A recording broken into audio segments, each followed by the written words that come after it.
은혜 받으신 하나님 말씀은 여호수아 1장 1절에서 9절까지의 말씀입니다. 여호수아 1장 1절에서 9절까지의 말씀 함께 한 절씩 교독하겠습니다. 여호와의 종 모세가 죽은 후에 여호와께서 모세의 수종자 눈의 아들 여호수아에게 말씀하여 이르시되 내 종 모세가 죽었으니 이제 너는 이 모든 백성과 더불어 일어나 이 요단을 건너 내가 그들 곧 이스라엘 자손에게 주는 그 땅으로 가라. 내가 모세에게 말한 바와 같이 너희 발바닥으로 밟는 곳은 모두 내가 너희에게 주었노니 곧 광야와 이 레바논에서부터 큰 강 곧 유브라데 강까지 해 족속과 온 땅과 또 해지는 쪽 대해까지 너희의 영토가 되리라. 내 평생에 너를 능히 대적할 자가 없으리니 내가 모세와 함께 있었던 것 같이 너와 함께 있을 것임이니라. 내가 너를 떠나지 아니하며 버리지 아니하리니 강하고 담대하라. 너는 내가 그들의 조상에게 맹세하여 그들에게 주리라 한 땅을 이 백성에게 차지하게 하리라. 오직 강하고 극히 담대하여 나의 종 모세가 내게 명령한 그 율법을 다 지켜 행하고 우로나 좌로나 치우치지 말라. 그리하면 어디로 가든지 형통하리니 이 율법책을 내 입에서 떠나지 말게 하며 주야로 그것을 묵상하여 그 안에 기록된 대로 다 지켜 행하라. 그리하면 내 길이 평탄하게 될 것이며 내가 형통하리라. 함께 있습니다. 내가 내게 명령한 것이 아니냐. 강하고 담대하라. 두려워하지 말며 놀라지 말라. 내가 어디로 가든지 내 하나님 여호와가 너와 함께 하느니라 하시니라. 아멘. 스코틀랜드의 남극 탐험대가 출발을 했습니다. 대장은 베어드였는데요. 이 베어드 대장은요, 남극에 도착을 해가지고 남극점에 도달하기 위해서 혼자 정찰을 나갔습니다. 무전기를 들고 나갔는데 갑자기 뜻하지 않게 한파가 몰아닥쳤습니다. 기압도 너무나 떨어진 나머지 무전기도 다 그 안에 있는 배터리가 다 폭발해버리고 말았어요. 한순간에 본부와 연락이 두절됐습니다. 그리고 완전히 방향을 상실하게 됐어요.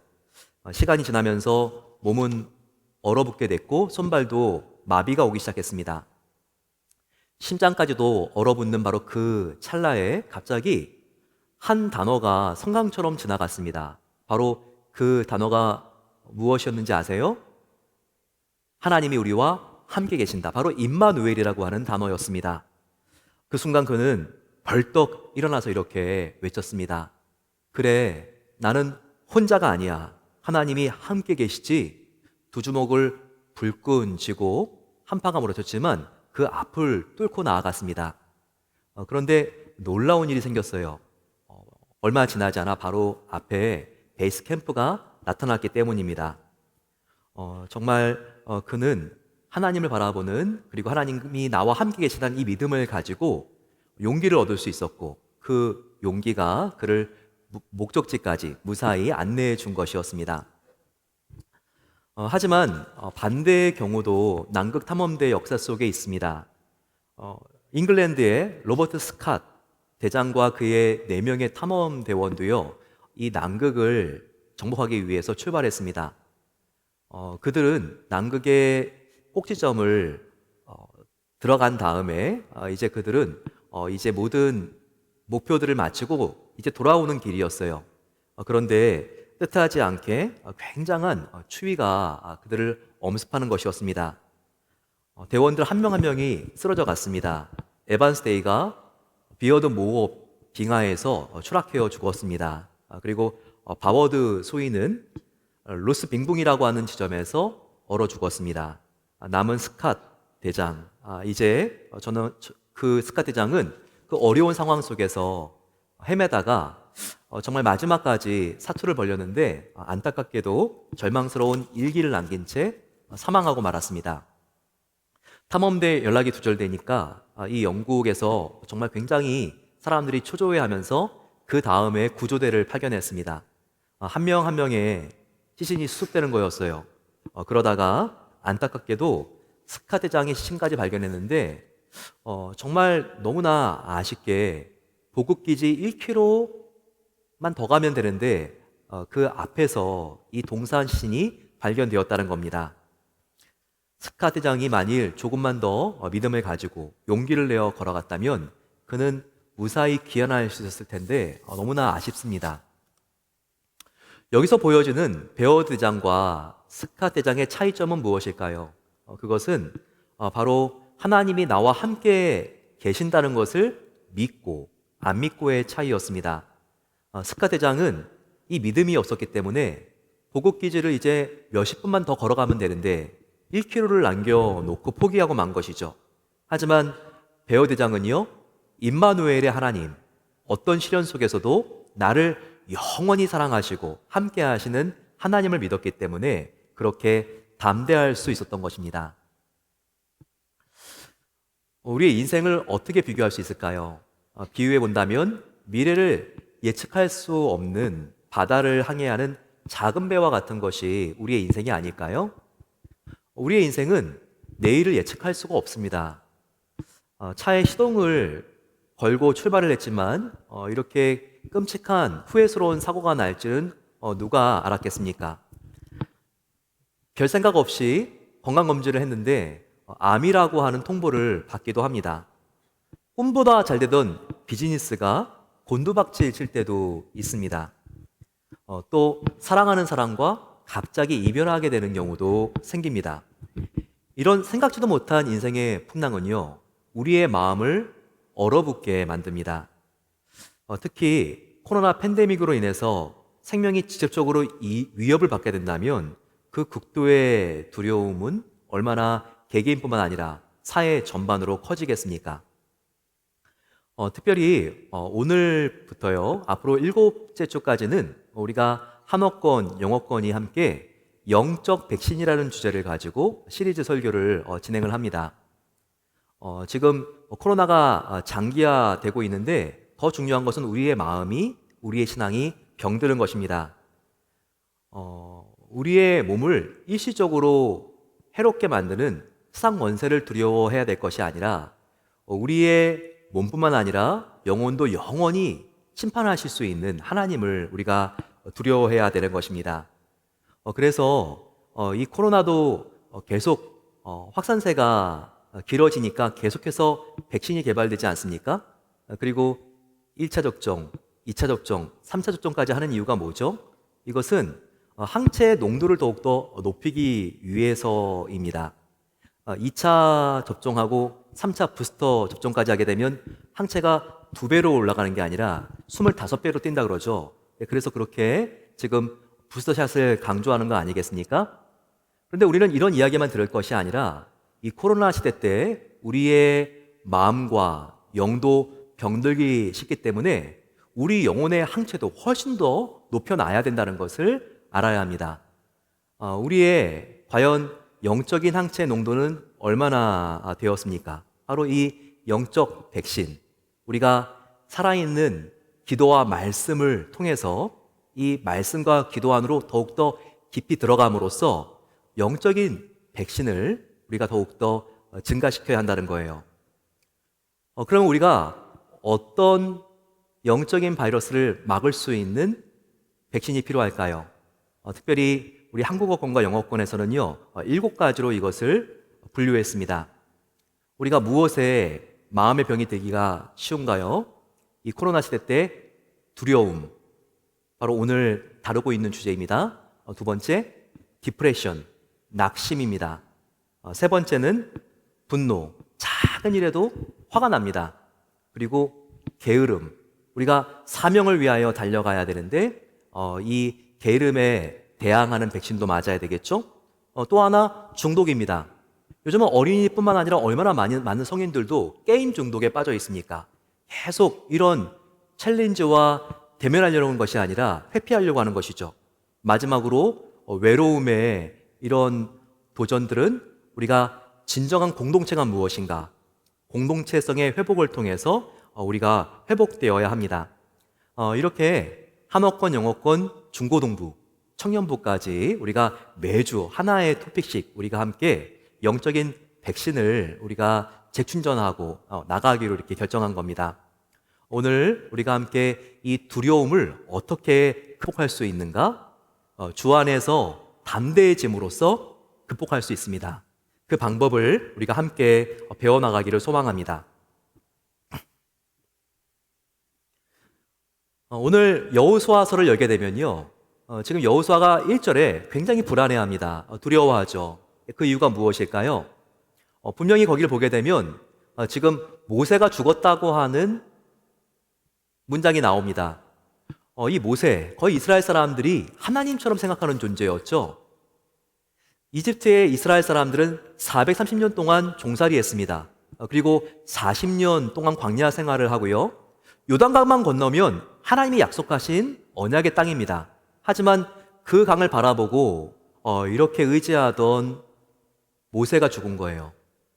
그들이 그렇게 정말 사랑하고 의지했던 영적인 지도자가 죽으니까 너무나 불안함이 이스라엘 백성들 가운데 마음을 엄습했습니다. 그러면서 그 다음에 후계자였던 바로 이 여호수아 마음이 얼마나 어려웠는지 모릅니다. 내가 과연 그 큰 모세의 빈자리를 채울 수 있을까? 이렇게 두려워하고 있을 때 하나님께서 여호수아에게 말씀하시는 것입니다. 너 두렵니? 하지만 내가 너와 함께 하는 것을 믿는다면 너의 두려움이 다 물러갈 수 있다. 이렇게 말씀하시죠. 오늘 그것이 5절과 6절 말씀입니다. 내가 너와 함께 있을 것임이니라. 내가 너를 떠나지 아니하며 버리지 아니하리니 강하고 담대하라 라고 말씀하셨습니다. 그냥 두려움을 물리치기 위해서 강하고 담대해 말씀하신 것만 아니죠. 그 앞에 방법이 나와 있죠. 바로 나는 너와 함께하는 여호와 하나님이다. 나를 바라보고 나를 믿어라. 그러면 강하고 담대해질 것이라는 것을 여기서 보여주고 있습니다. 비가 내리고 있을 때 우리가 우산을 하나 주는 것보다 더 고마운 것은 함께 비를 맞아주는 것입니다. 하나님은 이렇게 우리와 함께 계시는 하나님이기 때문에 얼마나 감사하고 로맨틱한지 몰라요. 그런데 하나님은요, 우리와 함께 계신 하나님이시지만 우리 앞에 있는 문제를 해결할 수 있는 능력을 갖고 계시는 절대 주권 그리고 절대적인 능력을 갖고 계신 하나님이라는 것을 아는 게 중요합니다. 아무리 나를 사랑하는 연인이 있는데 능력이 없다고 생각을 해보세요. 그러면 그것도 굉장히 아쉬울 겁니다. 깡패가 나타나고 조직 폭력배들이 이렇게 왔을 때 이렇게 사랑하지만 능력도 있어줘야 되는 거죠. 하지만 하나님은 어떤 하나님인가? 바로 이런 우리를 구원할 수 있는 능력을 가진 하나님이라는 거예요. 자슈아라고 하는 이 여호수아의 이름도요, 하나님이 구원하신다라고 하는 뜻을 갖고 있습니다. 하나님이 우리를 영원히 사랑하실 뿐만 아니라 구원하실 수 있는 능력을 갖고 계시다는 것이 우리의 마음속에 담대함을 갖게 하는 이유였습니다. 그런데 여호수아를 우리가 보게 되면요, 이 주인공 여호수아가 하나님이 함께 계신 것을 항상 365일 24시간 그가 생각하고 있는 것은 아닙니다. 과거에도 보면요, 그가 하나님이 함께 계신 것을 분명히 믿었던 그런 기록들이 나오죠. 대표적인 것이 민수기입니다. 모세가 앞으로 이스라엘 사람들이 들어갈 가나안 땅을 정탐하려고 했을 때 12개 부족에서 지도자들을 한 명씩 세우죠. 거기에 바로 유다와 바로 거기에 갈렙과 여호수아가 들어가 있었습니다. 갈렙과 여호수아가 12명의 정탐꾼 가운데 포함되어서 40일 동안 정찰을 하고 오죠. 그리고 그들이 어떻게 보고합니까? 이 2명의 보고는 나머지 10명의 보고와 완전히 달랐죠. 나머지 10명의 보고는요, 하나님께서 아무리 저 땅을 우리에게 주셨다 할지라도 우리는 정복할 수 없습니다. 정말 그 땅에는 큰 거인들이 삽니다. 아낙토손이 살고, 그리고 그 땅은 얼마나 성벽이 높은지 모릅니다. 그들에 비교하면 우리는 메뚜기에 불과합니다. 우리는 그 땅을 차지할 수 없습니다. 이렇게 그들은 믿음이 없는 보고, 그리고 의심스러운 그들의 마음을 모세에게 그대로 표현했습니다. 하지만 여호수아와 갈렙은 어떻습니까? 아닙니다, 모세요. 저희는 저 땅을 차지할 수 있습니다. 물론 저 땅에는 어마어마한 거인들이 삽니다. 성벽도 높습니다. 하지만 우리와 하나님이 함께 하시지 않습니까? 하나님이 함께 하시면 저들은 우리의 밥에 불과합니다 라고 그들은 외칩니다. 이들의 차이는 무엇이었을까요? 10명의 정탐꾼들은 그 상황과 문제 가운데 하나님을 빼고 봅니다. 하지만 여호수아와 갈렙은요, 그 무서운 상황 가운데 하나님을 더하고 보는 것이죠. 지금 저와 여러분들은 어떤 문제 앞에 서 있습니까? 과연 우리는 그 문제 앞에 하나님을 더하고 보십니까? 아니면 하나님을 빼고 보십니까? 하나님을 더하고 보시는 여러분. 그런데 그 하나님은 어떤 하나님이십니까? 우리를 십자가에서 하나밖에 없는 아들을, 그 생명 같은 아들을 주실 만큼 생명처럼 사랑하시는 하나님, 그리고 모든 인간이 풀 수 없는 죽음의 문제를 풀어내신, 무덤의 문을 굴리시고 부활하신, 영원한 사망을 이기신 전능하신 하나님이 아니십니까? 이 전능하고 영원히 나를 사랑하시는 그 하나님이 나와 함께 하는 것을 나의 상황 가운데 더하고 보시기를 축원합니다. 그럴 때 우리 앞에 있는 모든 문제는 문제시 되지 않고 그 위기를 돌파할 수 있는 하나님의 놀라운 권능을 받게 되실 것입니다. 이 여호수아의 긴장과 불안함이 그 모세라고 하는 너무나 자기가 의지했던 지도자가 죽었기 때문에 함께 하시는 하나님이 잠시 흔들리는 것이었다면, 그의 또 하나의 위기는 두려움은 무엇 때문에 초래하는 것이었을까요? 바로 그는 자기가 앞으로 내려야 되는 이 결정들의 중대함 때문에 마음이 너무나 불안하고 힘들고 어려웠습니다. 하루에 저와 여러분들은요, 거미줄처럼 이렇게 엮여있는 수많은 기로 속에서 선택을 내리면서 인생을 살 수밖에 없습니다. 콜롬비아 대학의 경영심리학과 교수인 시나 아이엔가는요, 한 사람이 하루에 결정을 70번 내린다고 분석했습니다. 그러면 하루에 70번 내리면 1년에는 몇 번의 결정을 내릴까요? 25,550번 내린다고 합니다. 그 사람이 만약에 70년을 산다고 했을 때 몇 번의 인생의 결정을 내리게 될까요? 178만 8,500번의 결정을 내리고 삽니다. 바로 이와 같은 결정의 총합이 저와 여러분들의 인생이라고 봐도 과장이 아닌 것입니다. 그런데 이런 모든 선택에는요, 하찮은 선택과 중요한 선택이 있습니다. 나의 인생의 내일의 영향을 더 강하게, 지대하게 미칠 수 있는 중요한 선택이 있고 아주 가벼운 선택들이 있다는 거예요.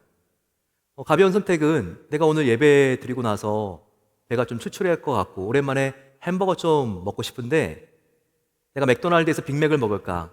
아니면 버거킹에서 와퍼를 먹을까? 이런 것은 우리의 인생에 중대한 영향을 미치지 않는 아주 가벼운, 하찮은 결정들이라고도 볼 수 있습니다. 어떤 분들한테는 굉장히 중요한 결정이 될 수도 있겠죠?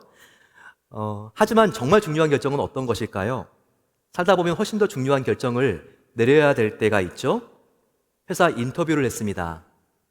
한 회사는 한국으로 돌아가야 되고 또 한 회사는 그냥 포틀랜드에 머물러 있을 수 있습니다. 또 내가 평생 동안 일한 직장에서 은퇴를 했습니다. 그냥 그 은퇴 연금을 가지고 소박하게 살 수도 있고 아니면 이 퇴직금을 가지고 또 한 번 새로운 사업을 일으킬 수도 있습니다. 또 큰 수술을 앞두고 있습니다. 한 병원의 의사는 굉장히 경험이 많아요. 하지만 다른 병원에 있는 의사는 젊고 경험은 별로 없지만 신기술을 가지고 있습니다. 이와 같은 결정 중에서 우리는 어떤 결정을 해야 될 것인가? 바로 이런 결정과 선택은요, 우리의 생사를 오고 가게도 할 수 있는 아주 중요한 결정들입니다. 완전히 우리의 인생을 뒤바꿔 놓는 결정들인 것이죠. 만일 내가 이런 중요한 선택 앞에 잘못된 결정을 내린다면 과연 나의 나머지 인생은 어떻게 되는 것이지? 중요한 결정 앞에서 우리는 잠을 못 잡니다. 불안해 두려워서 떨 수밖에 없습니다.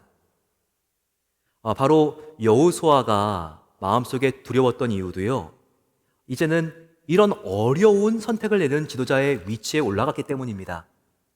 이전에는 자기의 그 결정의 반경이 자기의 인생과 가족 정도에 불과했어요. 하지만 이제는 장정들 뿐만 아니라 그 가족들을 다 포함했을 때 200만 명의 인생을 좌지우지할 수 있는 결론을 내리는, 결정을 내리는 사람이 되었다는 것입니다. 바로 그와 같은 결정권자가 되었다는 바로 그 위기 앞에 지금 여호수아가 얼마나 두려워하고 있는지 모릅니다. 하지만 이렇게 선택의 어려움을 느끼고 있는 여호수아에게 하나님께서 어떤 약속을 주시고 계십니까? 하나님의 아주 특별한 약속이 나오는데요.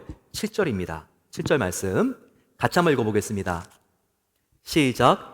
나의 종 모세가 내게 명령한 그 율법을 다 지켜 행하고 우로나 저로나 치우치지 말라. 그리하면 어디로 가든지 형통하리니. 하나님이 중대한 결정의 기로 앞에 두려워하고 있는 여호수아에게 7절의 약속을 주는 것입니다. 이 말씀은 선택의 시점에 있는 우리들에게 굉장히 중요한 인사이트를 주고 있는 말씀이에요. 우리는 선택을 할 때 좌냐 아니면 우냐, 이것이 중요합니다. 여기에 굉장히 지나치게 관심이 많죠. 내가 수술을 받을 의사가 이 병원의 의사냐 아니면 저 병원의 의사냐, 내가 새로 갈 직장이 산호세냐 아니면 뉴욕이냐, 나의 신랑감이 이 사람이냐 아니면 저 사람이냐, 이것이 중요하다는 거예요. 하지만 하나님의 관심은 다릅니다. 하나님의 관심은요, 우리처럼 좌냐 우뇨가 중요한 게 아니에요.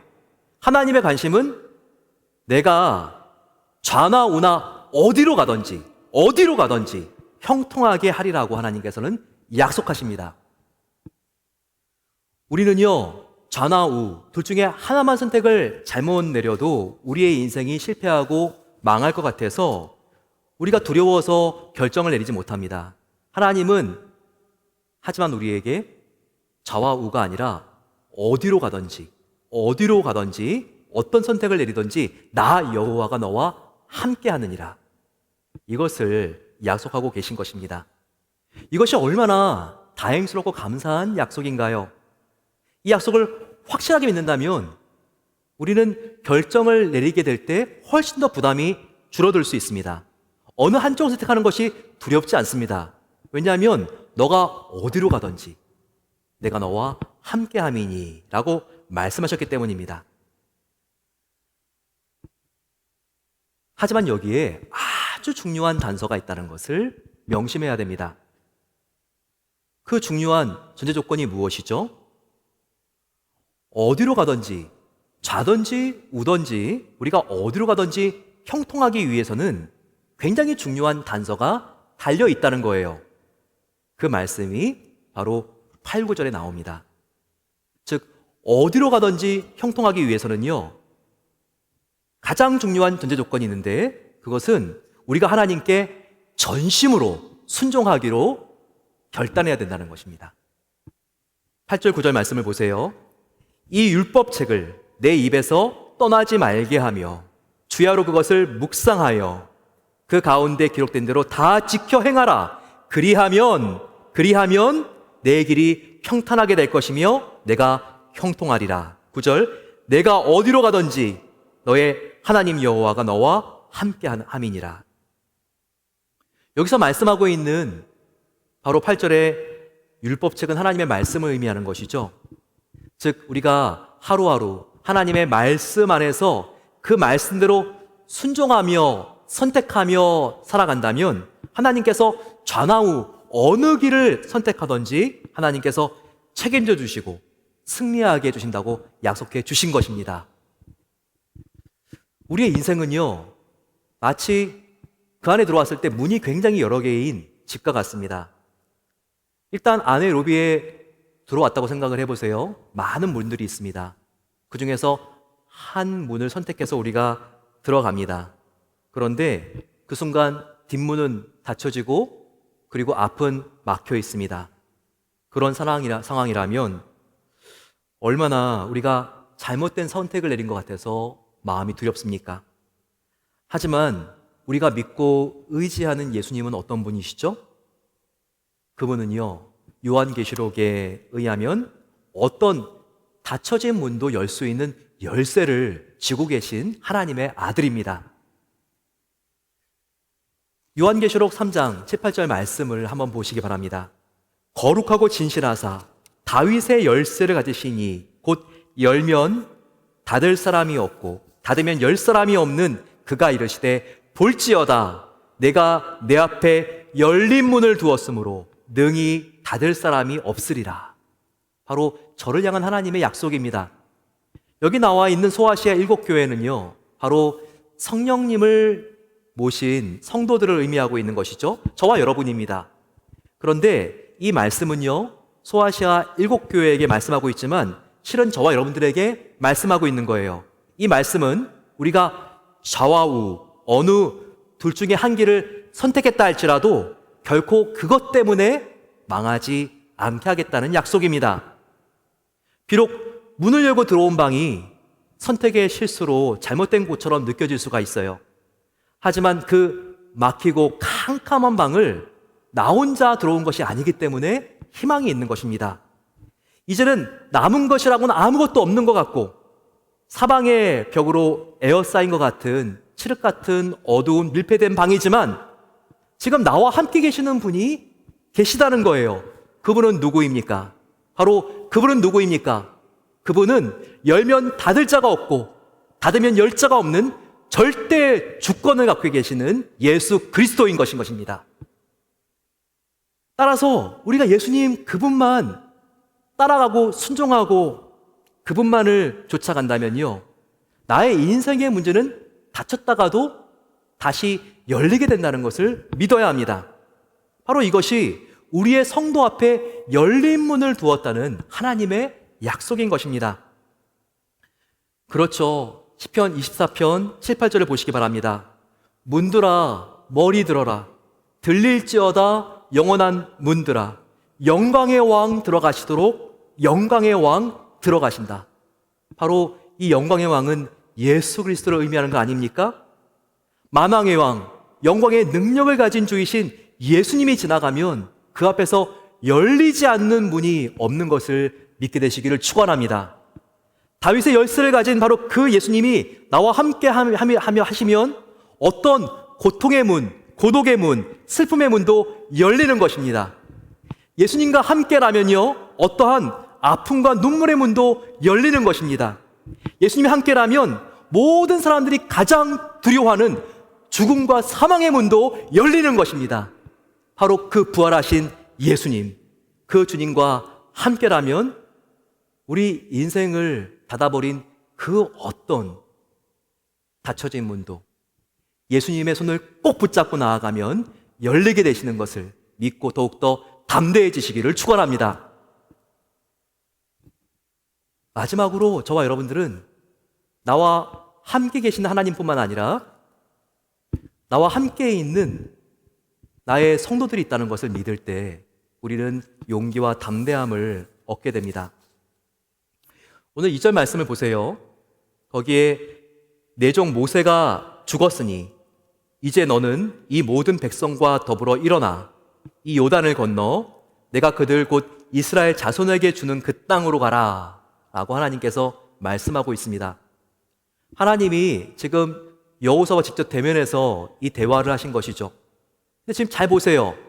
하나님이 여호수아에게 너는 이제 이 모든 백성과 더불어 일어나, 함께 일어나 라고 말씀하십니다. 일어나라 그랬는데 그러면 지금 여호수아의 자세는 어떤 거죠? 쓰러져 있는 것입니다. 왜냐하면 하나님이 일어나라고 했기 때문에. 근데 왜 쓰러져 있는 것입니까? 두려움에 질려버려가지고. 왜 두려웠죠? 아까 말씀드린 대로 2절 앞에 나와 있듯이 모세가 죽었기 때문입니다. 이와 같은 정말 너무나 큰 영향을 이제까지 행사했던 모세가 죽었기 때문에 그 공백을 자기가 채우기가 너무나 힘들고 어려워서 마음이 이렇게 두려운 가운데 죽어 있었다는 것이죠. 근데 어떻게 하나님께서 일어나라고 하시죠? 너의 백성과 더불어, 너의 백성과 함께 라고 하는 이 말에 우리가 주목해야 합니다. 우리가 인생을 갈 때 빠르게 가려면 혼자 가도 됩니다. 하지만 멀리 가려면요, 함께 가야 합니다. 근데 우리의 인생은요, 속도보다 더 중요한 게 있어요. 그것은 우리 인생의 특징인데, 우리의 인생은 생각보다 훨씬 더 멀고 훨씬 더 험하다는 거예요. 그러기 위해서는 우리가 함께 인생을 걸어가는 이 훈련과 연습이 필요하다는 것입니다.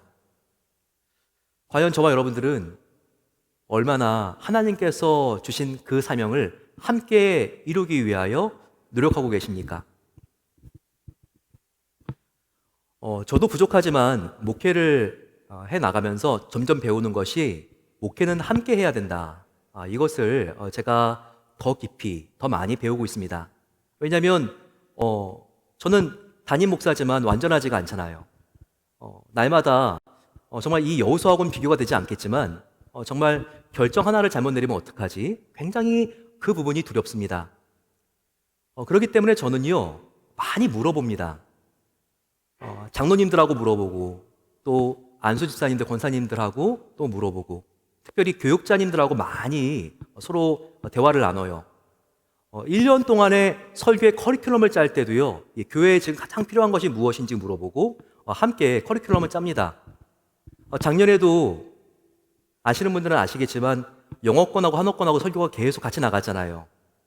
십계명 설교 같이 했고 또 요나서 설교 같이 하고, 물론 특별한 경우에 본문이 달라질 때가 있지만 가급적이면 모든 목회를 통일성 있게, 그러면서도 각 부서가 다양할 수 있게 존중하면서 이렇게 나가는 것이 굉장히 중요하다는 것을 제가 깨닫고, 그리고 목회에 적용해 나가고 있습니다. 세례식을 할 때에도요, 저도 성보와, 하지만 또 부목사님도 성자와 함께 참여하지 않습니까? 제가 부목사 할 때 세례교육은 부목사가 시키는데 세례는 담임 목사가 주시고, 이 부분을 함께 하면 얼마나 좋을까, 이런 생각을 했어요. 근데 우리 교회에서는 그렇게 해야 되겠다, 이런 마음이 들어서 저도 세례할 때 또 담임 목사로서 교회를 대표하는 그러한 마음으로 세례식을 하지만, 또 부목사님도 같이 세례 성자와 하면서 이렇게 동참합니다. 지난 성탄절 송구여신 예배도요, 한어권만 설교하는 게 아니라 영어권도 함께 설교하면서 자막이 한국어, 영어로 다르게 나왔죠. 이렇게 말씀을 전할 때도, 또 함께 목회를 할 때에도 그 형태나 그리고 그 구조나 내용면에 있어서 이것이 서로 간에 함께 할 때 훨씬 더 풍성한 깊은 하나님의 은혜를 흘려보낼 수 있다는 것을 제가 믿고 있기 때문입니다. 근데 이 코로나 시대 때는요, 그 어떤 때보다 우리가 가정과 우리의 직장과 기업, 우리의 교회, 이 세상에서 우리가 하나님의 소명을 다할 때요, 함께 하는 게 필요해요. 함께 생각을 나누고, 함께 대화를 하고, 함께 공통된 목적을 향하여 우리가 나아가는 것이 아주 중요한 때입니다. 특별히 제가 과거에도 소개한 적이 있지만 이 사례는 너무나 큰 감동을 줍니다. 중국에서 일어난 일이었는데요, 제4회 중국 현대무용대회에서 7,000명의 경쟁자를 뚫고 100점 만점에 무려 99.1점을 맞아서 우승한 여자 무용수 마려와 적효군이라고 하는 형제가 있었습니다. 둘 다 장애인이에요. 그런데 이 마려라고 하는 여자 무용수는요, 왼쪽 팔이 없습니다. 그리고 이 적효위라고 하는 이 청년은요, 이 여자분보다 나이가 4살 적은데 4살 때 트랙터로 다리가 하나 잘려 나갔어요. 이렇게 팔이 없는 여자 무용수와 다리가 없는 남자 무용수, 둘이 1년 반 동안 아침 8시부터 밤 11시까지 함께 훈련을 하면서 결국 전국 이 무용대에 출전하게 된 것입니다.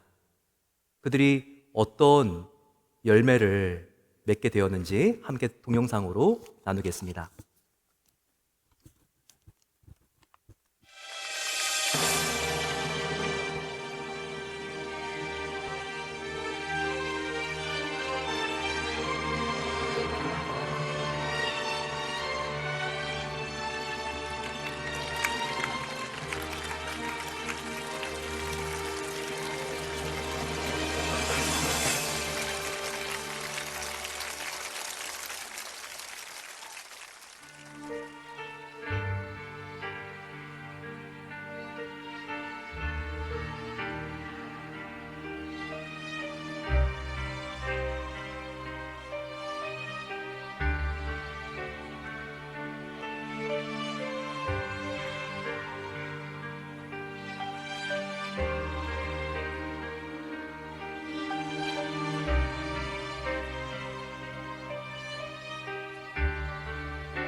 참 감동적인 영상입니다.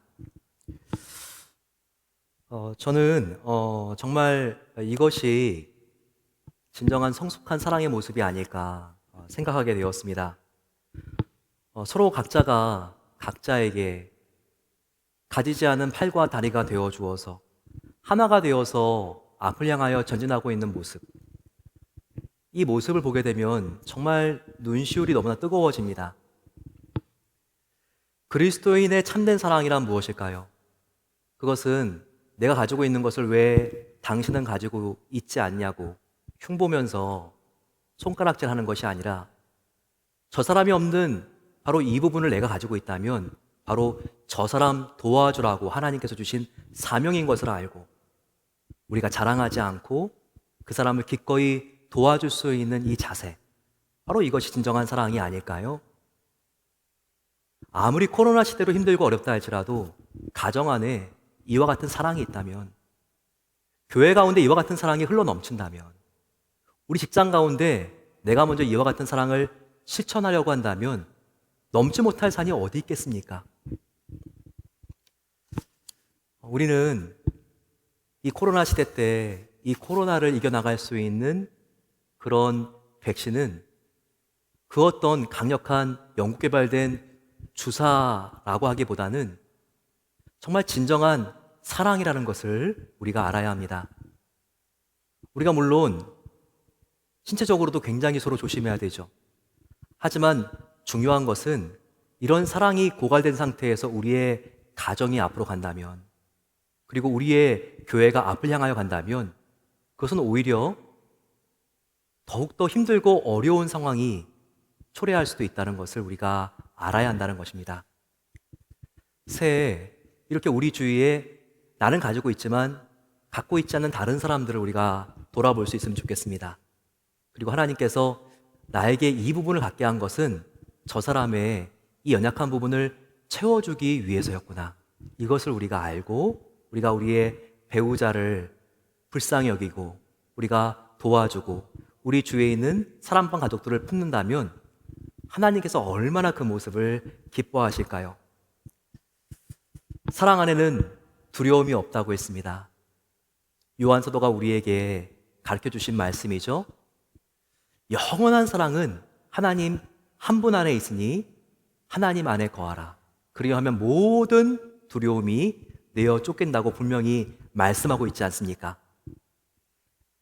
우리가 코로나에 떨지 않고 더욱더 하나님의 이 완전한 사랑에 더욱더 우리의 믿음을 뿌리내기 위하여 우리가 더욱더 애쓰고 노력하시기를 소망합니다. 그리고 그 사랑을 주위에 있는 사람들하고 조금 더 적극적으로 나누세요. 그럴 때 두려움은 사라지고 우리의 마음은 평강으로 넘칠 것입니다.